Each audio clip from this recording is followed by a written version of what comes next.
Swooning for some jazz Let Nothemba Madumo serve you up some jazz and beyond. on 702 and CapeTalk. Jazz and Beyond on 702 and CapeTalk, where you come for the jazz, you stay for a good time with me, Nothemba. And I'm very excited that the lineup for the Standard Bank Joy of Jazz has, or should I say the first artists have been announced in the lineup. And when I heard the name Carmen Souza, I got very excited. I'm like, oh my God, I have to speak to this woman because her music is absolutely fantastic. Not to mention her voice. She's got that, I don't even know how to describe it, but you can tell the bilingualism in it. And also the fact that she comes from the Cape Verde, or at least she's got the cultural identity of the Cape Verde, even though she has traveled the world and been influenced by all sorts. But she is joining us on Jazz and Beyond. And I want to say, Carmen, welcome and thank you for talking to us. Oh, thank you so much. It's a pleasure to be here. Thank you for inviting me. When you had, or you got the call that you're going to be coming to South Africa for the Standard Bank Joy of Jazz, how did you react to that? Oh, I was so excited, because I've never been to South Africa. It will be my first time. And I'm so happy to be playing for you and performing my music. So it's a happy moment. But you and I can understand the excitement because you have done music from this country. You've done Pata Pata, Yes, which is a yes, Miriam Makeba yes. song, and Yeah. I think there's another one you've also done from this country. I might remember as the conversation goes. But Okay. you were not born in the Cape Verde, but your parents were. You were born Yes. in Yeah. Portugal, and then Mm. what was it about your environment then that told you that you got to get into music? Well, I think, my environment was already very musical Uh-huh. because my parents would take me to church every Sunday, and there's a lot of music in there. So I was very influenced by gospel music. And then after a while, at home, also my father, when he was home, he would listen to a lot of Cape Verdean music. Um, and he would play the guitar as well. So from a very, very young age, I remember being very curious about music and sound and how the sequence of notes would create a melody and stuff like that. Mm, And then I started to, I went into a gospel choir here in Portugal. I was accepted after an audition, and that's when I started to work with my longtime companion, Theo Pascal, yeah. and he was really the one to say, you should really do something serious about music because you have what it takes, you have the talent. And yeah, from there until now, it was 20 years, and here we go. And here we go. When was the first time you actually went to the Cape Verde? And what were your thoughts of it and experience from what your father exposed to? The difference, was there a difference from what your father exposed to in terms of the music and the language and when you actually went there? Actually, it was so strange because I felt immediately at home. Uh-huh. At the time I went, I was like 9 or 10 years old. I went with my mother for holidays, and we spent a month and a half there. And I didn't want to come back. I was like, "Why do we have to come back? This is so nice." And I was completely at home, and my mom was even, she was surprised because, as a child growing up in the big city, and having all these commodities of electricity and TV and radio and all that stuff, and then going to somewhere so remote Mm. that you don't have any of that. And there's only nature and humanity and I was completely mesmerized about this. I was so happy to be at this place. Mm. It felt instantly mine, and it was one of those situations where I'm not missing anything from the other side. I'll just stay here. Yeah. Uh, and so it was quite an impacting experience for me. Which then became a very important decision into the direction you would go musically. I would imagine that you wanted to retain, your cultural uh, background of the Cape Verde, as much as yes, there's yeah, in Portugal, and even the languages as well, being able Mhm. to combine the two, which I think have something to do with how your voice sounds.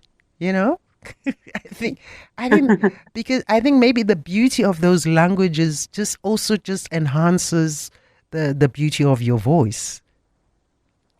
Oh, thank you. Well, I'm also very passionate about languages, and I Mm, love how your own sound transforms when you speak a different language. So if I speak French, I will sound in a certain way. And that for me is a tool for me to use musically, mm, because that's music. And then if I sing in Creole, the Creole as a dialect has so many variations from island to island. It's 10 islands. And I can use it in so many ways. Like if I want something more staccato, mm, and something faster, I will sing in the Creole from Santiago, which is where the capital of Cape Verde is. But if I want something more mellow, something that almost resembles the Brazilian Portuguese, mm, then I'll sing in the Creole of São Vicente or Santo Antão, which is something more paced, more calm. mm. And so these are all tools that I use to sing. Is that why It's almost like a other. is that why you describe your music as world jazz, because of these different languages and different cultures and different places in the world? Yes, I guess so. And also because, with these 20 years of career that well, actually this year marks the 20 years of my career. I've been traveling to so many places in the world, and all these places, they leave a mark in me, Mm, in mm, some way, as a person, as identity, as a musician. And I guess I just pick out on all these experiences mm. and encounter so many different people, and I'll just bring it to my music. Yeah. The first song of yours that I ever played on radio, and so I judge everything based on that song, is a song for my father, because your arrangement and your approach to that song is incredible. Oh, thank you. Has it been your most popular song every time that you have to perform, because people just love that version? It is actually. And if I don't play it, people will come to me and they will say, "Why did you play it? I came just because of song from." So it's really a song that carries a lot of history, and I'm so happy to do a tribute to Horace Silver Mm, in all the concerts, because he was also Cape Verdean, and he was also mixing his Cape Verdean roots with jazz, and he made Mm. such a big impact at that time in the jazz world. And also, it's funny because it's interesting how things interconnect. Because him and Miriam Makeba, I read in his biography that they used to be an item of some sort. Ooh, you see now. I did not. Yeah. You're So, coming with to bring this you story together. you're coming with some lovely gossip here. Well, he was the one who said it is in his biography. Mm-hmm. So I'm just quoting here. But these are lovely stories to hear because they also get to give us an idea because we only see what happens on stage. We don't know what happens behind the scenes, and some of what happens behind the scenes influences what we get to see on stage.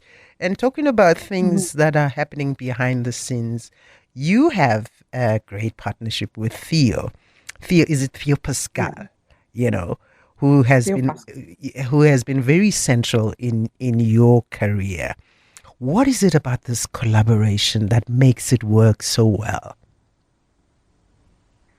Well, it was also very interesting from the beginning because as he told me that, then that I should do something with music, then we Mm, started to work together. And then he was really the one to show me jazz music, you know. And I started to listen to this sound and I was really interested in it. And the fact that all these different artists that he was showing me, he's a bass player, so he was showing me, Charles Mingus, but not only that, Keith Jarrett, also so many Wayne Shorter, so many great musicians, Horace Silver, and all these great artists had in common one thing that they had their own voice. mm, And when you would put their music in the radio playing in a system playing, you would know instantly, oh, this is that or that artist. mm, mm, And I was really interested in that aspect of jazz, the fact that you are free to um, create yourself and recreate yourself as well, because as you grow, music isn't something that is stagnant. And my voice, I always feel that is something that is not stopped in time, is something that I continue to discover, and I have more and more will to discover it every time. mm. So it was very important at that point for me to um, get to know more about jazz, and then this influenced me in a way that when I started to compose my own music, I kind of made a whole stew out of all these influences. Yes. The influence that I had from home, where my father would listen to a lot of traditional Cape Verdean music. But one interesting thing was that he would listen to a lot of instrumental music because he was also a guitarist. Yeah. And so he would listen to a lot of instrumental Cape Verdean music. And so I also grew up like emulating the sounds of like clarinets or the violin or even the guitar, and just singing that, without any lyrics, you Mm. know. Sort of like Uh, sketching so it. Mm. Exactly. And so that kind of connects into jazz because then when I listened to jazz, I started to sing all these different instruments like saxophones or trumpets or, because Mm. it was something I was used to do. Yeah, and I like that you have a sense that you have a responsibility to represent the Cape Verdean culture, globally, and this is and I think it becomes very important for artists to realize that role they have of spreading the culture and of what their country is about through the music and through the arts. But even though you're doing that, how do you then balance that with the Carmen in 2026 who also wants to Mhm. innovate and add new things, into the music, even though still honoring the Cape Verdean culture and traditions. Well, I guess that um, I've been doing that for all these years, Mm, and I think that it's something that is always going to be within me because it's something I grew up with. It's not something that I turn on or off, yep. because your identity and your roots, and I grew up in this environment, because the Cape Verdeans, when they travel around the world, and there are more Cape Verdeans living outside of Cape Verde than inside. Mm, So we are naturally travelers, yeah. But when Cape Verdeans travel anywhere in the world, they form their own islands, little islands, yeah, where a they community as preserve, well. Mm, yes, where they preserve, the Creole language, that whole environment, the food, the music, the way of being.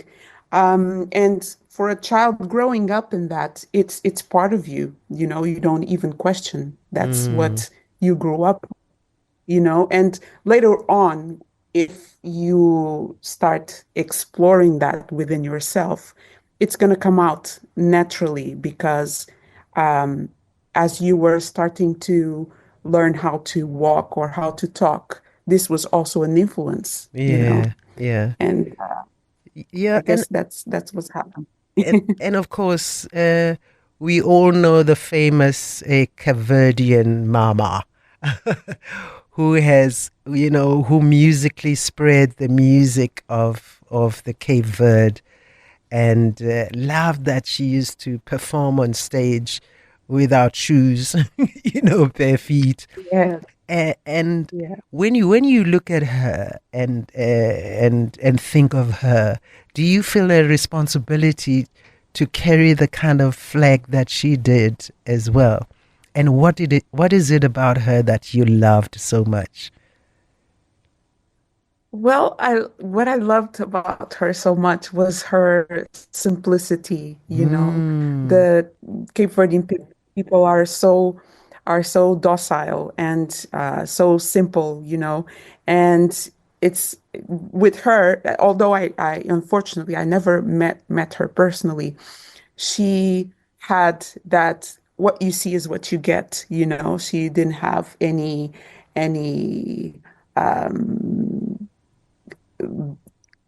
masquerades or anything yeah. like that. Mm-hmm. She was like, if she was at home in Mindelo, or if she was in a stage in Paris, or in anywhere in the world, Cesaria was Cesaria. Mm, And I guess there's a responsibility to um, continue to follow her footsteps, not be in her shoes because she didn't it's wear any. yes, yes, you're right about that. But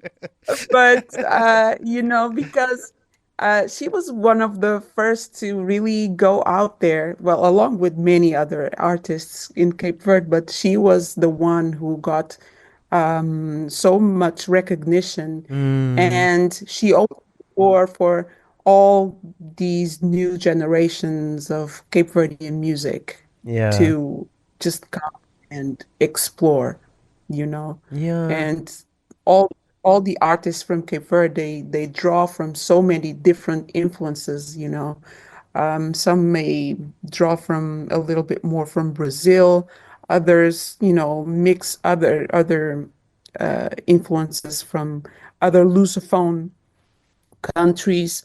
But this was all because someone went ahead and opened the the the door door, for yes. us. And I believe that, when you are opening doors, it can be quite a struggle as well Mm. as a woman, as an artist, I guess. And it's not a easy world or industry, as they like to call it, you know, to Yeah. be in. And that's true. And even especially with her, because she started her music career later in life, not as most people do when they are young. But in your experiences and in your journey, 20 years later, can you look back and say that working in the male dominated spaces, uh, you're navigating this landscape, uh, has had challenges, or it just more motivated you to push along whatever challenges were there? Well, of course it had challenges. Also because of the fact that I am mixing so many influences. My music is not traditionally traditional Cape Verde, you know. Mm, I do have the rhythms, I do have the identity, the Creole, but then it's so many other things, the improvisation, the instrumentation, the way that I sing, is completely different from what people are used to hear mm, in the Cape Verdean music. And, maybe at first some people may not really understand what I'm doing, but I'm bringing stories and all this lived experiences and the improvisation of jazz and of life as well, because life is all about improvisation, and just bringing all this weight into my music. And even from my very first album, which I called it Essenha Verde. yes. It In means two, this is in my Cape 2000 Verde. in 2005, yeah. Yeah. And I said, this is my Cape Verde. This is my way Mm, of expressing my roots. I'm not a traditionalist. I want to continue to, you know, search for different things. mm. So So I'm sure there's that balance. I'm sure you met some resistance towards it. And did you have to use this gorgeous voice of yours in a very assertive way and say, listen, this is what I'm doing, take it or leave it?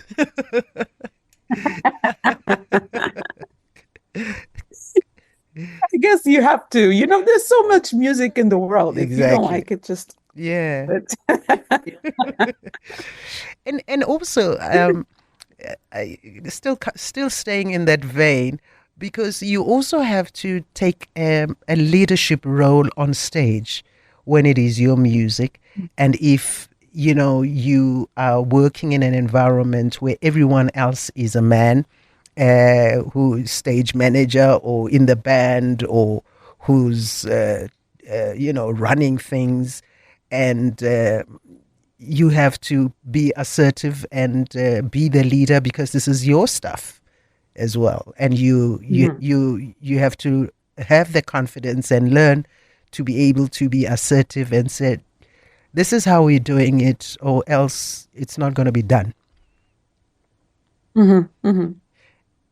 Yeah, well, fortunately, I haven't had many times where I had to,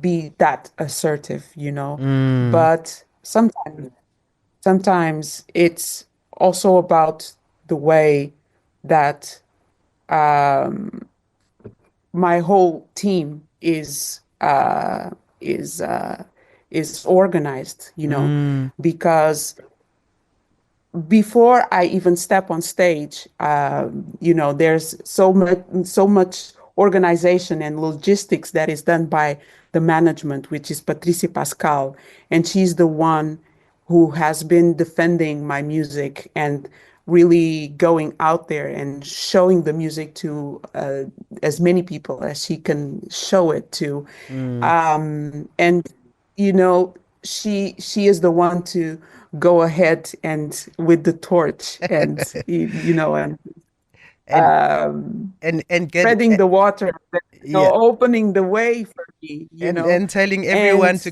get out of the way because you're coming. yeah, and when you are so when I feel so um, comfortable and really assured because I have such this great team working with me that will make sure that when I arrive, things are already in Mm. order Yeah, and already taken care of, so that when I arrive there, I don't have to, all I have to think about is music. You yeah. know what I mean? And this, I do understand this is a really, really privileged perspective Mm. and blessed perspective. Yes. And so many other women may not have this This opportunity that I'm opportunity, having. yeah. Yes. Tell me about some of the women, especially from the diaspora, that you also admire and who've also influenced you as well. The women in general from the Yes, diaspora. in general, yes. Well, I guess that I would have to say my mother, Mm.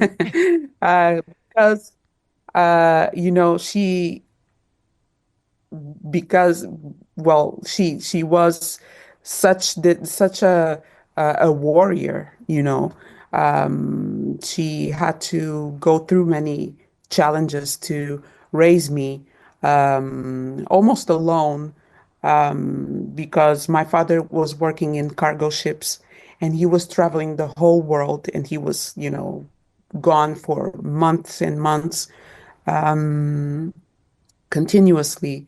And she kind of had to take on the role of mother and father. Mm. And it was, I know it was really difficult.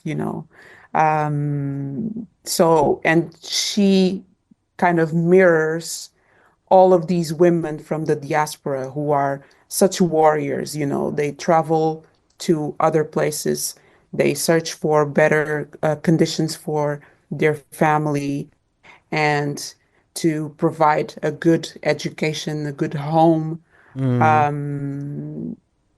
just lifting, their children up so that they can go and take on the world. Yes, and So blossom. I guess, Mm. yes, yes. So Yeah. that's a real beautiful image that I have, because my mother really mirrors that spirit of the warrior woman from Cape Verde, from the diaspora as well. Are you a mother? No. Not yet. Okay. Or just not. I'm wondering about the stories you tell in your music, because obviously with us who don't understand the language, we Mm, can only imagine what you're saying and interpret it in our way, the way we feel the music. I mean, mhm, you've had some amazing albums. You mentioned that Esna Verde, which was the first album that you came up with. You've had mhm. what do you call it? Protégite. You've had Uh-huh. Vedade. You've also had London Acoustic Set, Cachupada, Epistola, Creology, the Silver Messengers, Interconnectedness, and the latest one, Port Ingles. Tell me about this new Mhm. album, because that's the most recent one you've had, Yeah. with Well, this. some beautiful sounds. I was listening to just the duo of the guitar in there as well. And the fact that you also play the guitar is such a beautiful thing to see. Mhm. Thank you. Well, Portuguese was is a very interesting project because in 2023 I was doing my master's degree in ethnomusicology in London Mm. because I've been in between London and Lisbon. And for my final project, my final thesis, I did a research on the British presence in the Cape Verdean Islands. Wow. And so, yeah, and so I had this written work that I had to deliver and also music. And so I decided to do the album. And so I did the album just collecting all these memories and all this history of the impact that the British had in the Cape Verdean Islands. It was a presence of almost 200 years. Mm-hmm. And it was, of course, it had such a big impact, economically and culturally, and musically as well. And so all of these different stories that I found, for example, musically, the British quadrille was brought from the UK into Cape Verde, and there it became the contradanza, and it's still a musical genre that is performed in Cape Verde, although it's kind of, losing its space and slowly being forgotten. Also, there are words from the British English that ended up being creolized and adapted to the Creole. Mm-hmm. Uh, for example, there's a song that I called Ariop, because I would listen to my father would tell me this all the time, Ariop, Ariop, and I knew he meant pick up your pace, Aha. but I didn't know that it came from hurry up. And Wow. you know, there are so many words like boat, boy, straight away, full speed, all these different words that they were being heard by the men working as stevedores in the port of Mindelo, Mm, mm. which at some point was the biggest port in right in the Atlantic. It was a really strategic point to refuel and to, bring Yes. salt and, conserve the food in salt to bring it further 1,000 miles away. So it was a really important point, first for the Portuguese, and then kind of when there was a kind of hiatus in the Portuguese administration, the British kind of took over, but they didn't really assume as a colony, but they were there exploring it for a long Yeah. time. And what an interesting research, that you did Yeah. there. And what what did you take away from that? You know, from those facts that you found out. How did you then? How did it impact you in terms of what you think of the impact all that had on your people?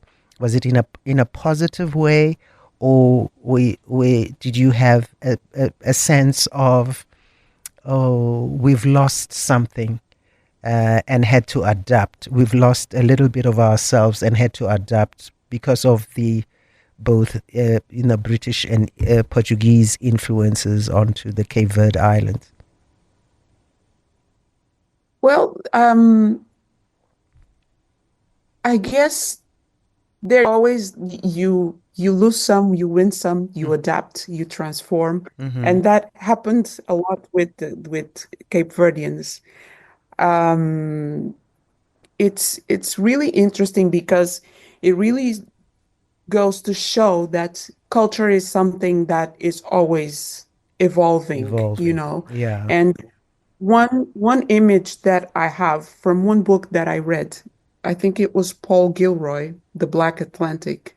He was talking about all these ports, they would be receiving everything, from goods to enslaved people. Mm. And although this was a time of colonization, of slavery, of um, of really taking people and dispersing them into different places, one thing that this movement could not control was the movement of culture. And Mm. all these ports would be uh, they would be, these big boats would come with all these goods, let me put it like this, but they were also coming full of different cultures that would then mix together and create something else.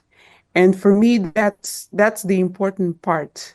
Although it was a really bad time and really bad movement, there was still something new created from there. From there. And I Mm. think Cape Verdeans, they are the biggest example of how something new is created. Yeah. And for example, for the music of Cape Verde, it's such a big mixture of different things from Africa, from European. We even have a mazurka, which it's like it has Polish origins, Mm. you know, and all of this got translated and transformed and creolized, Mm. and it became something completely different. Yeah.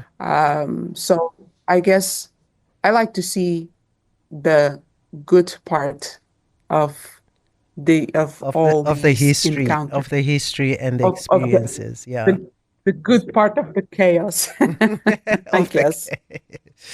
I know because I mean the impact of the Creole has really spread to such a wide space to the South, to the Americas and everybody. Because even Yeah. them, when they do their own research and of their culture and their history, it always goes back to that part of Africa.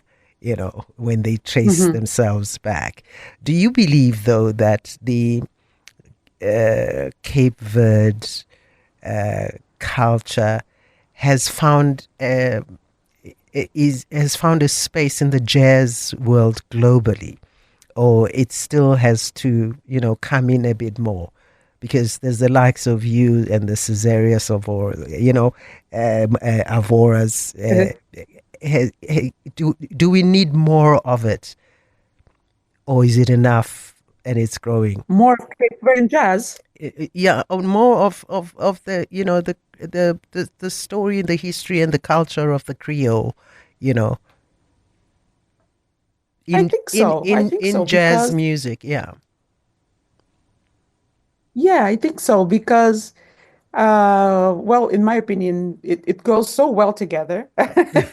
And also, um, you know, the Creole can be anything. It's the mix of so many different things, Mm, and it mixes so well with jazz, because jazz is also improvisation, is yes. um, from several sources, and it's also a way of living, I guess, a way of life, a way of seeing things, and um, And taking what is there at the moment and making it work.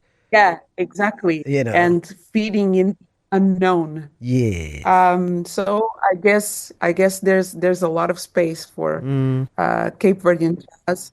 In Cape Verde, there are so many jazz festivals now, which is Oh, so fantastic. beautiful to see.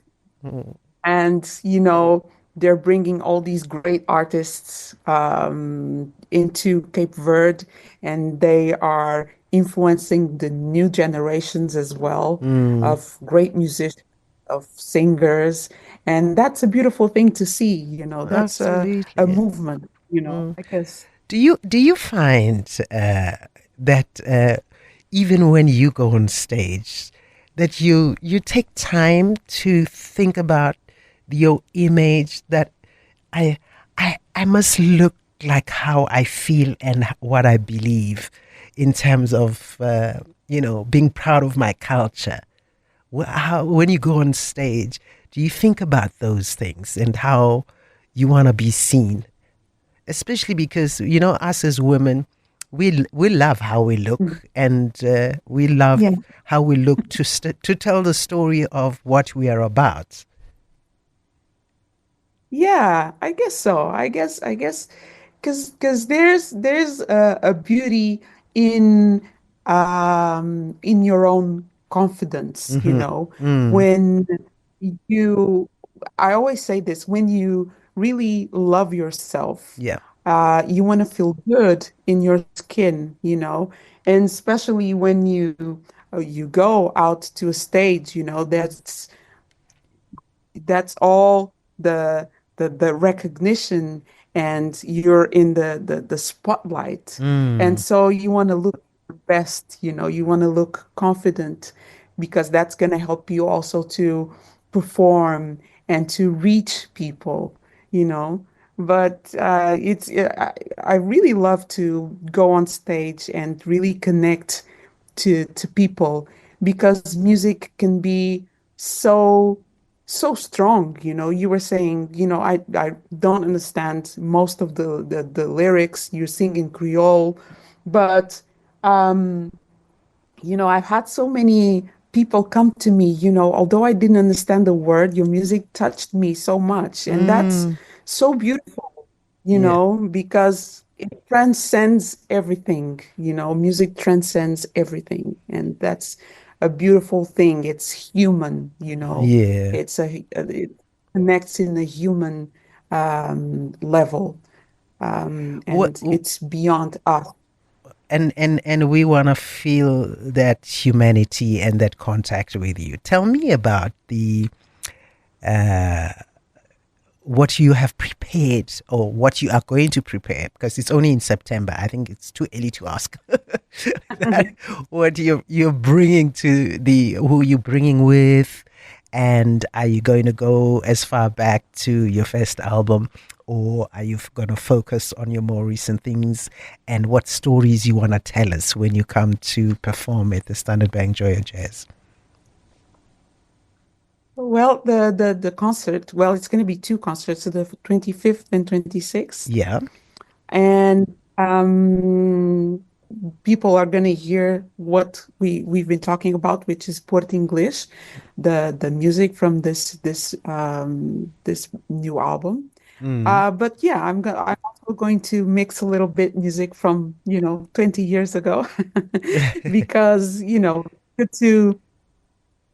to bring all this soundscape Yeah. of what 20 years have been, Mm. and it's intimate, but it's also expansive, it's rhythmical, and it's I want to create this atmosphere, and I want to bring people in this journey. Oh, beautiful. What's your favorite song to sing and perform?